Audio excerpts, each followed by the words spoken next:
పొన్నంతో Telangana RTC కార్మిక సంఘాలు వరుసగా భేటీ అవుతున్నాయి. నిన్నటి నుంచి వివిధ కార్మిక సంఘాల నేతలు పొన్నంతో సమావేశమవుతున్నారు. సమస్యలను మంత్రికి వివరిస్తున్నారు. ఇప్పటికే ఆర్టీసీ ఉద్యోగుల సమస్యలను సీఎం దృష్టికి తీసుకువెళ్తానని మంత్రి పొన్నం హామీ ఇచ్చారు. ఇక సమ్మె ఆలోచన విరమించుకోవాలని విజ్ఞప్తి చేశారు. అటు మరోసారి ఆర్టీసీ ఉద్యోగులకు యాజమాన్యం బహిరంగ లేఖ రాసింది. ఉద్యోగులు సమ్మె ఆలోచన విరమించుకోవాలి, విధులకు ఆటంకం కలిగిస్తే చర్యలు తప్పవని హెచ్చరించింది.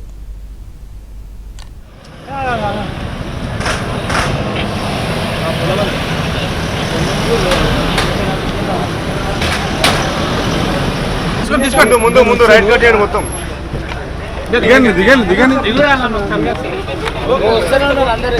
హలో హలో ఫోర్త్ గేట్ రండి, అందరు ఇక్కడ రండి. ఫోర్త్ ఇక్కడ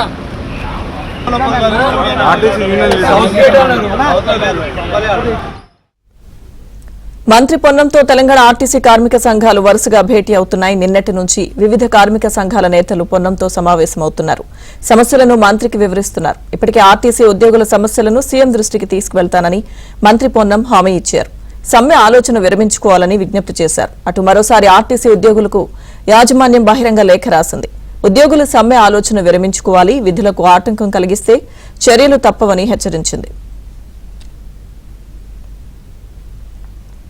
పూర్తి సమాచారం మా ప్రతినిధి నుమాన్ లైవ్ లో అందిస్తారు. నుమాన్.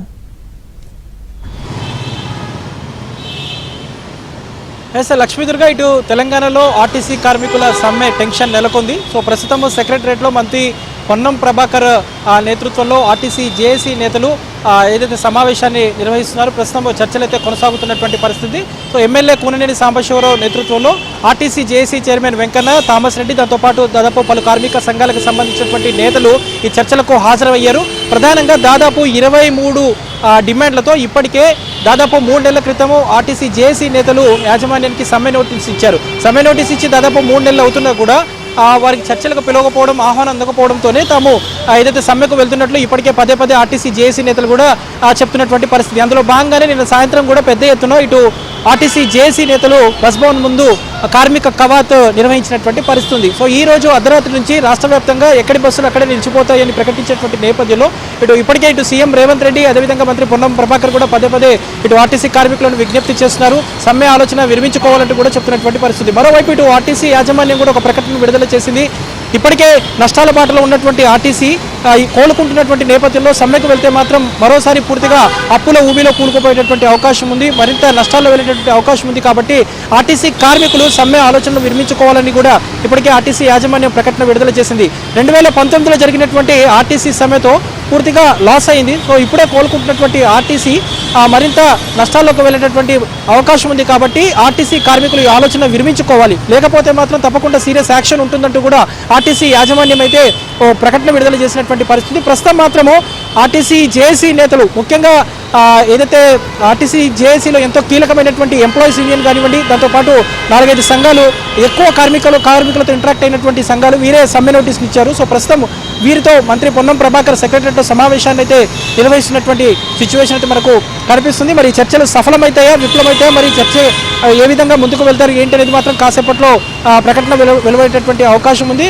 ప్రస్తుతం మాత్రము ఎమ్మెల్యే కూనంనేని సాంబశివరావుతో కలిసి ఆర్టీసీ జేఏసీ నేతలు అయితే సెక్రటరియట్లో జరుగుతున్నటువంటి చర్చలకైతే హాజరైనటువంటి పరిస్థితి ఉందని చెప్పొచ్చు. Lakshmi Durga. Right, thank you Numan.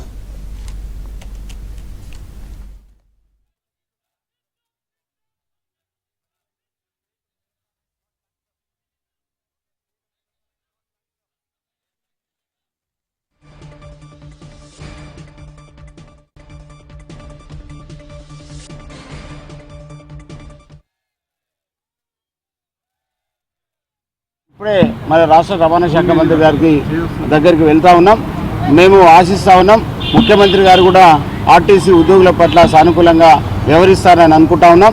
ఎందుకంటే కాంగ్రెస్ పార్టీకి మేమందరం చాలా కష్టపడి పనిచేసాం. ఈ యొక్క కాంగ్రెస్ పార్టీ అధికారంలో రావడానికి మేము పూర్తిగా శాయశక్తిగా మేము అన్ని డిపోలు కూడా ప్రచారం చేయడం జరిగినాయి.